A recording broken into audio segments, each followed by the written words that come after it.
కాలింది pipe బండి పై నుంచి అట్లా పై నుంచి అట్లా దారేపాటికి దాకా వచ్చుకుంటా పోయింది. ఇంకా వాటర్ ఉండే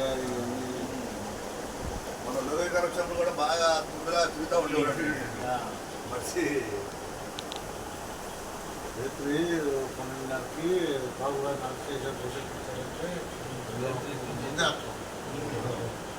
నేను ఏదో ఆయన కోసం వెళ్ళాం.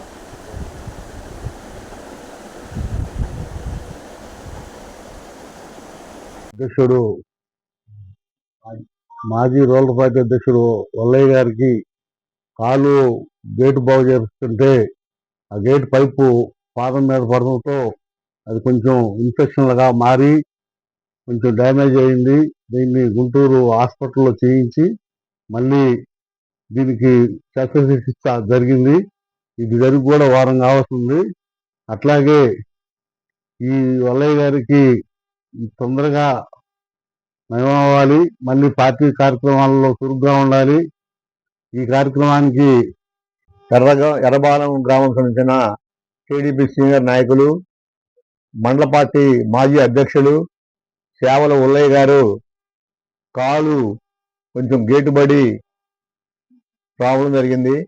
దాన్ని గుంటూరు హాస్పిటల్లో చికిత్స చేసుకొని ఇంటికి వచ్చిన సందర్భంగా మన మార్కెట్ యార్డు మాజీ వైస్ చైర్మన్ మన్ను రమేష్ గారు, అలానే మా మిత్రుడు తోట శ్రీనివాసరావు గారు, టీడీఎం వెంకటేశ్వర గారు, అట్లనే తదితరులు కలిసి సేవల ఉల్లయ్య గారిని పరామర్శించడానికి వచ్చాము. అలానే మన పార్టీ తరఫున తొందరగా కోలుకొని ఆ కాలు శుభ్రంగా నయమయ్యి తొందరగా పార్టీలో బాగా యాక్టివ్గా పాల్పంచుకోవాలని మనస్ఫూర్తిగా కోరుకుంటాం. అదే లక్ష్మీనరసింహ స్వామిని కూడా కాలు తొందరగా తగ్గిపోవాలని మనస్ఫూర్తిగా కోరుకుంటున్నాం.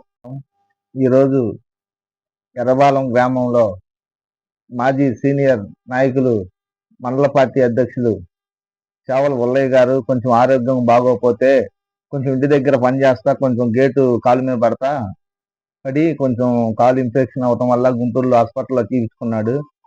చక్కగా కొంచెం తగ్గినట్టు ఇంటికి వస్తే సీనియర్ నాయకులు మాజీ వైస్ చైర్మన్ మన్ను రమేష్ గారు పలకరిస్తూ మళ్ళీ ఆయన ఆరోగ్యం తొందరగా కోలుకోవాలని నారా లోకేష్ గారి సూచితో అందరూ సీనియర్ నాయకులకి ఏది చిన్నది జరిగినా చూసిరామని కూడా చెప్పారు. ప్రతి ఒక్కళ్ళు వచ్చి ఆయన ఆరోగ్యం బాగుండాలని అందరూ కోరుకుంటూ నమస్కారం.